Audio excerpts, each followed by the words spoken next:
미국의 상무부 장관 하워드 러트닉이라든지 차기 재무부 장관이죠. 스콧 베센트라든지 페이팔 마피아로 잘 알려진 데이비드 sak스 또한 과거에 또 리플에 옹호 발언을 했던 이력이 있거든요. 도널드 트럼프가 곧 취임을 하게 되면 그 트럼프 미디어에서 인수할 수 있다는 설도 들었던 그런 하나의 플랫폼인데, 이 플랫폼의 뒷배를 봤을 때 인터컨티넨탈 익스체인지라고 하는 그 기득권 거래소 그룹이 완전히 소유하고 있다고 봐주시면 되거든요. 그들은 뉴욕 증권거래소를 가지고 있을 정도로 굉장히 기득권 세력 중에 하나이고, 트럼프 행정부 출범 이후 암호화폐에 어떤 변화가 예상되시나요? 네, 일단은 트럼프가 이제 1월 20일 정말 머지않은 시점에 트럼프 2기 행정부가 들어오게 되는데, 일단 암호화폐에 있어서 법과 제도가 만들어지는 하나의 기준점이 된다라고 생각을 합니다. 작년부터 도널드 트럼프가 비트코인 컨퍼런스에 가서 이제 미국이 비트코인을 전략적 비축 자산으로 완전히 받아들이겠다, 이런 포부를 내세웠을 뿐만 아니라 지금 이제 트럼프 내각을 통해서 뭐 크립토 차르 부서라든지 차기 재무부 장관이라든지 뭐 상무부 장관, 이런 사람들을 지금 고위급 인사들을 다 배치하는 걸 봤을 때 모조리 다 친암호화폐 의원들이거든요. 그러다 보니까 이제는 정말 암호화폐에 대한, 그리고 인공지능 섹터에 대한 어떤 새로운 제도권 수용을 하기 위해서 성숙 단계를 가기 위한 하나의 좀 발판으로 트럼프 행정부가 출범하는 것이 굉장히 좀 기다려지고 있습니다.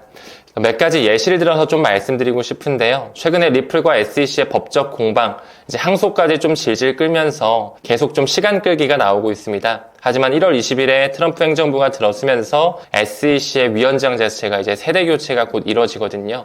지금까지 약 4년 동안 리플이 법적 공방으로 눌리고 게리 겐슬러를 통해서 시계의 저울질을 좀 당해왔다면, 이제는 폴 애킨스를 필두로 한 마크 우에다라든지 헤스터 피어스와 같은 친가상자산 위원들로 꾸려지면서 이제 SEC로부터 투자자를 보호하고 오히려 암호화폐 법제화를 만드는 부분에 일조할 것이라고 보고 있거든요. 그렇기 때문에 최근에 리플의 좋은 상승장이 있었고, 지금 현재는 조금 이제 다시 물량을 소화하는 과정에 있는데, 저는 이제 트럼프 행정부가 완전히 들어선 이후에는 리플이 다시 한번 상승하는 그런 기류로 알트 시즌을 도래할 것이라 보고 있습니다. 뭐 그 이외에도 아까 언급드린 것처럼 미국의 상무부 장관 하워드 러트닉이라든지 차기 재무부 장관이죠. 스콧 베센트라든지 미국의 경제자문위원회 스테판 미란이 또 들어오고, 백악관을 필두로 한 블록체인과 인공지능 산업을 이제 성숙하게 할 크립토 차르 부서에 또 이제 페이팔 마피아로 잘 알려진 데이비드 sak스 또한 과거에 또 리플에 옹호 발언을 했던 이력이 있거든요. 이런 어떤 고위급 인사들이 다 친암호화폐 정책자로 들어오면서 암호화폐에 대한 굉장히 큰 불장 사이클이 한번 크게 연출될 것이라 보고 있습니다. 트럼프가 CBDC를 반대한다는 공약을 내걸었는데 어떻게 생각하시나요? 일단 작년에 말씀 주신 것처럼 이제 도널드 트럼프가 CBDC를 반대하겠다, 이런 스탠스를 취했었는데, 사실 저는 이 말보다는 우리가 지금 국제 기구들에서 어떤 움직임을 펼치고 있는지에 대해서 포커스를 맞춰야 된다 생각을 하거든요. 실제로 과거부터 연준에서는 CBDC뿐만 아니라 스테이블 코인 없이는 결제에 대한 혁명을 만들 수 없다라는 기조연설을 한 바가 있고, 그 이외에도 금융 엘리트라고 불리우는 국제결제은행이라든지 국제통화기금에서 여러 가지 프로젝트라든지 보고서, 논문을 내면서 CBDC에 대한 개념 증명과 현재 파일럿 테스트를 계속 하고 있거든요. 지금 현재 우리나라 같은 경우도 뱅크 오브 코리아와 BIS, 국제결제은행이 손을 잡아서 국경 간 결제에 있어서 토크나 지급 프로젝트 아고라를 진행을 하고 있습니다. 그렇기 때문에 저는 개인적으로 도널드 트럼프의 그때 그 말 자체가 굉장히 좀 태세 전환할 수 있는, 말이 바뀌면서 결국에는 스테이블 코인의 시대, 그리고 더 나아가서 CBDC의 시대, 중앙은행에서 발행하는 그 코인이 왔다 갔다 할 수 있는 결제의 자유화 시대가 반드시 도래할 거라고 생각합니다. 또한 그 세계 경제 포럼의 아젠다를 보거나 G20 정상회담의 그런 의제들을 봤을 때도 항상 스테이블 코인에 대한 의제를 명시를 하면서 그들이 어떤 식으로 지금 현재 산업을 구축하고 있고 이제 시범 단계를 하고 있다라는 그런 말들이 나오고 있거든요. 그런 부분에 있어서 반드시 CBDC의 세상은 도래할 수밖에 없다라고 생각을 합니다. 사실 개인의 입장에서 CBDC의 세상이 온다라는 것은 어떻게 보면 굉장히 좀 통제권으로 들어가는 시대라고도 비춰질 수 있을 것 같아요. 하지만 그렇다라고 해서 우리가 거부하고 그냥 등한시하기보다는 조금 더 마음을 열고 미리 좀 준비하는 자세를 쳐야 되지 않을까, 그렇게 좀 생각을 하고 있습니다. 암호화폐 스테이킹이란 무엇인가요? 네, 스테이킹 같은 경우는 사실 이제 특정 암호화폐에 대해서 지원이 되는데요. 이제 POS라고 하는 Proof of Stake에 관련된 그런 코인들에서 이제 그 재단에서 진행되는 하나의 예치 프로그램이라고 봐주시면 될 것 같아요. 좀 더 쉽게 설명을 드려보자면 우리가 은행에 돈을 예금했을 때 이자를 받잖아요. 그런 것처럼 특정 블록체인 프로젝트에 우리가 가지고 있는 코인을 어느 정도 예치를 해놓고 그 예치한 코인으로서 보안이라든지 운영에 대해 저희가 참여를 해서 노드가 들어가는 부분에 검증자로서 참여를 함으로써 이제 리워드를 코인으로 받는 시스템이거든요. 그래서 한마디로 정의를 하면 우리가 은행에 예금 맡겨서 이자 받는 것처럼 코인도 POS 기반의 그런 몇몇 재단들이 이제 스테이킹 상품으로서 우리가 가지고 있는 암호화폐를 맡겼을 때 해당 코인으로 이자를 받는 시스템이다. 이렇게 좀 이해해 주시면 좋을 것 같습니다. 아마 여러분들께서 지금 현재 많이 활용하고 계시는 업비트나 빗썸 같은 거래소에서도 다 그 재단의 그런 스테이킹을 벤치마킹 해가지고 이제 약간의 이자 차이가 좀 있지만 스테이킹 서비스가 지원이 되고 있거든요. 특히나 대표적으로 업비트에서는 이제 이더리움, 솔라나, 그리고 폴리곤, 에이다, 코스모스 이 5개의 종목을 스테이킹을 지원하고 있다 보니까 아마 이제 현물 투자를 함에 있어서 조금 더 개수를 공격적으로 늘리고 싶다라고 하면 이제 복리 효과로서 코인이 이자로 들어오기 때문에 스테이킹 상품 또한 굉장히 좋은 투자 전략이 될 수 있다라고 생각하고 있습니다. 네, 스테이킹 코인도 뭐 이렇게 격가지로 제 포트폴리오 분산화 작업 하실 때 글로벌 메이저 코인에 한해서 괜찮은 코인이라고 생각이 들면은 스테이킹 서비스에도 활용하는 것을 권장드리고 싶습니다. 밈코인 중에 눈여겨보는 코인이 있으신가요? 네, 일단 밈코인이라고 하면은 사실 처음에는 장난으로 만들어진 코인, 뭔가 유행성을 따라가는 코인, 이 밈이라는 뜻을 이제 그대로 취하고 있는 코인인데요. 우리가 암호화폐를 투자할 때 반드시 그 기관의 채택을 받은 코인에 집중을 해야 됩니다.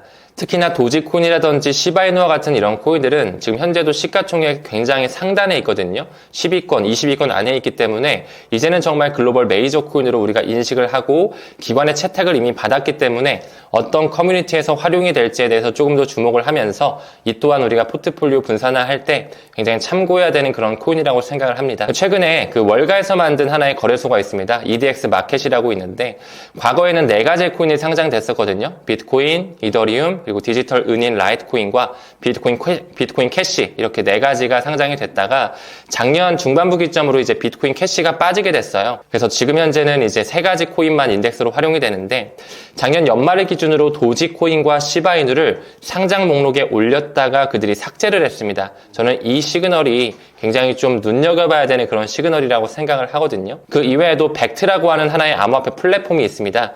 이제 도널드 트럼프가 곧 취임을 하게 되면 그 트럼프 미디어에서 인수할 수 있다는 설도 들었던 그런 하나의 플랫폼인데 이 플랫폼의 뒷배를 봤을 때 인터컨티넨탈 익스체인지라고 하는 그 기득권 거래소 그룹이 완전히 소유하고 있다고 봐주시면 되거든요. 그들은 또한 뉴욕 증권거래소를 가지고 있을 정도로 굉장히 기득권 세력 중에 하나이고 또한 이 암호화폐 플랫폼인 벡트를 만드는 과정에 있어서 인터컨티넨탈 익스체인지의 그 자금뿐만 아니라 마이크로소프트라든지 스타벅스, 보스턴 컨설팅 그룹의 그 프로젝트와 함께 합류가 되면서 지금 같이 진행이 되는 플랫폼인데 여기서도 또한 도지코인과 시바이누를 굉장히 초기부터 인덱스로 포용하고 있거든요. 이런 부분을 미루어 보았을 때 이 도지코인이라든지 시바이누 조금 더 나가서 페페 정도는 좀 괜찮다고 봐요. 페페도 지금 벡트에서도 인덱스로 활용하고 있거든요.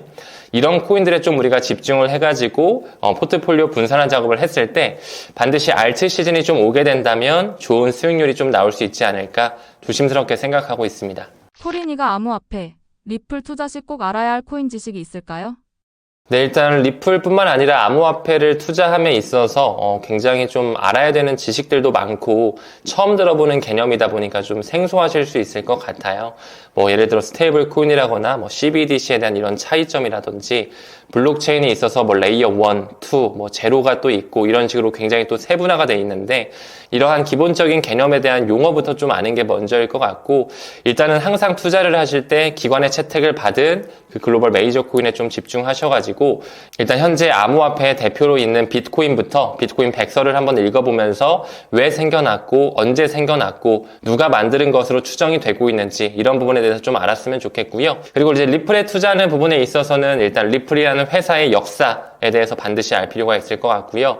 또한 리플이 지금 활용하고 있는 ODL이라고 하는 시스템이 있어요. On Demand Liquidity라고 해서 최근에는 리플 페이먼트로 완전히 리브랜딩이 됐거든요. 그래서 그런 송금 솔루션이 어떤 메커니즘으로 이루어지는지 이러한 개념도 반드시 아실 필요가 있고, 또한 리플사가 지금 현재 2017년 말부터 계속 락업 물량으로 가지고 있는 에스크로라고 하는 그런 지갑이 있습니다. 그 에스크로 물량이 왜 있고 어떻게 활성화가 돼서 지금 몇 개의 물량이 남아있는지 이런 부분에 대해서도 반드시 알 필요가 있을 것 같고요. 또한 연준의 그런 기본적인 개념, 실제로 연준은 미국의 중앙은행이라고 우리가 알고 있지만 그 뒷배를 봤을 때는 그 유대계 자본이 굉장히 깊숙하게 들어가 있다라는 세력이라는 것을 인지할 필요가 좀 있지 않을까, 이렇게 좀 말씀드릴 수 있을 것 같습니다. 네, 떠먹여주는 TV 구독자 여러분들 반갑습니다. 저는 리플 빅뱅의 작가이자 현재 타임 레버리지라는 채널 운영하고 있는 문창훈이라고 합니다. 만나 뵙게 돼서 영광입니다.